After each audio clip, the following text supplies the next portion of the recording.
My parents gave everything to the golden child. Now he's lost it all.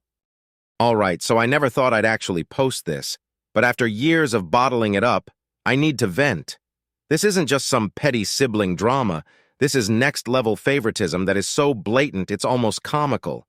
Except it's not. It's my actual life, and it all blows up in the most insane way possible. Growing up, my parents have a golden child, and surprise, surprise, it's not me.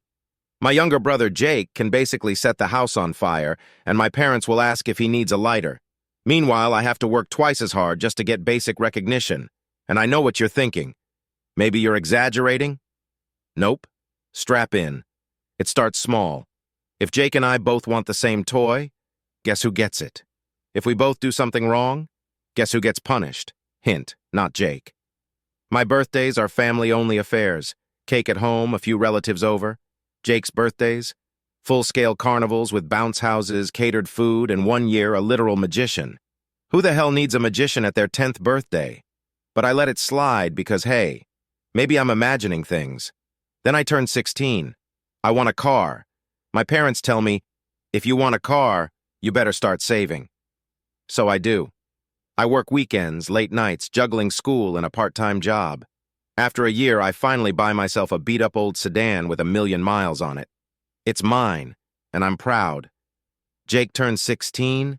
My parents straight up buy him a brand new top-of-the-line car. Leather seats, Bluetooth, the works. I remember standing there watching them hand him the keys like it's nothing, while I'm still paying for my own gas and insurance. Their excuse? You're responsible, you'll figure it out. Jake needs more help. Okay, fine, whatever. Then comes college. I bust my ass in school, pull straight A's, get scholarships, and still have to take out loans to afford tuition. My parents' response? You're so independent. We're so proud of you. Jake, on the other hand, barely scrapes by in high school. And guess what? My parents pay for everything. Tuition, housing, a monthly allowance. I bring this up and get hit with, you're strong. Jake needs our support more. This is the theme of my life. Jake forgets something important. Oh, it happens. I forget something. How could you be so irresponsible? Jake screws up at work? It wasn't his fault. I make a mistake. You need to do better. At some point, I just stop expecting fairness. It is what it is. By the time I graduate, I'm already putting emotional distance between me and my family. I don't call as often. I stop asking for their help. I accept that I'm on my own. It sucks, but it's better than constantly hoping they'll suddenly see me as their equal. Then my parents pass away, and this is where things get wild. I expect some favoritism in the will. Maybe Jake gets more. Maybe I get a smaller share. But I never, in my wildest dreams, expect what actually happens. I'm completely erased, like I don't exist. Everything, every cent, every asset, every piece of property goes to Jake. No explanation, no letter, just a legal document saying, screw you, good luck out there. I sit there in the lawyer's office, staring at the paper, thinking there must be some mistake. I look at the lawyer. He avoids my eyes. This is it? I ask. I get nothing? He sighs and shifts in his chair. I'm sorry. Your parents' will is very clear. Everything is left to your brother. Jake? Oh, he doesn't even pretend to be surprised. He just shrugs. Yeah, I kind of figured. I feel the rage boiling in my chest, but what can I do? They're gone. I can't ask them why. I can't scream at them for choosing him over me, even in death. I walk out of that office feeling numb. Years of favoritism, years of being the afterthought, and this is how it ends? At first, I think I should just cut my losses. There's no point in fighting it. But the more I sit with it, the more it eats at me. This isn't just unfair. It's deliberate. My parents went out of their way to make sure I got nothing, not even a keepsake, not even a token acknowledgement that I existed. So I start digging. I request copies of the will. I ask around, reaching out to family members. I find out that my parents didn't always plan on cutting me out. An older version of the will split everything between Jake and me, 50/50ths. But that changed just a few years before they passed. Why? I don't know yet. But I'm going to find out. I don't care if it takes weeks, months, or years. There's something more to this. and I refuse to let this be the final chapter. I'll update when I know more. Final update. So I start digging. I request copies of the will. I ask around, reaching out to family members. I find out that my parents didn't always plan on cutting me out. An older version of the will split everything between Jake and me, 50/50ths. But that changed just a few years before they passed. Why? Then I find it, a financial trail. Money going out, large sums repeatedly to cover Jake's debts. Turns out, my golden child brother, he was bleeding them dry. Gambling, bad investments, bailing him out of trouble. I dig deeper, and suddenly it all clicks. My parents weren't leaving everything to Jake because they loved him more. They were doing damage control.